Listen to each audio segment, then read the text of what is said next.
Bien souvent, un employeur veut recruter une personne en situation de handicap. Mais ça s'est mal passé. Pourquoi? D'abord, pourquoi il veut le faire? Mais parce qu'il a souvent un ami, une connaissance, quelqu'un de la famille qui est en situation de handicap et il dit je voudrais apporter une pierre à l'édifice. C'est très bien de recruter une personne en situation de handicap, mais aussi il y a un accompagnement qui est nécessaire. Et c'est au travers de ces plans de diversité que cet accompagnement peut se faire.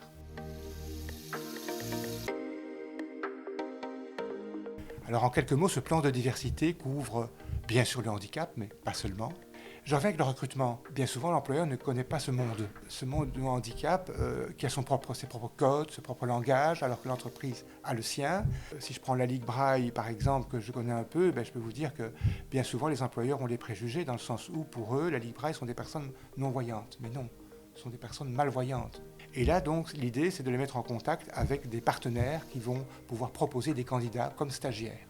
Un exemple d'action concrète, en fait, le stage découverte. Le stage découverte consiste à la rencontre entre le handicap et l'entreprise pour la personne en situation de handicap, et inversement, la rencontre du handicap pour les personnes de l'entreprise. Stage découverte ne veut pas dire recrutement, mais dans un monde parfait, et ça arrive parfois, un stage découverte peut être concrétisé par un contrat à durée déterminée, voire un contrat à durée indéterminée. Et là, c'est magnifique comme action.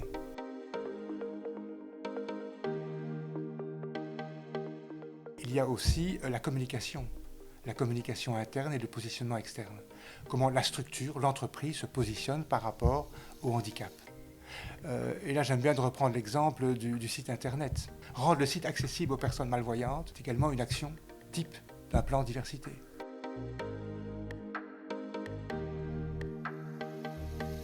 Un plan diversité, globalement, il ne faut pas le mesurer que sur... Oui, il faut le mesurer, bien sûr, sur 2 ans, mais il faut surtout le mesurer sur le long terme.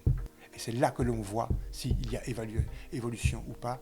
Et là, je ne vous cache pas qu'il y a beaucoup de belles histoires, même si globalement, la discrimination, la diversité et l'inclusion restent quand même un défi majeur en région bruxelloise.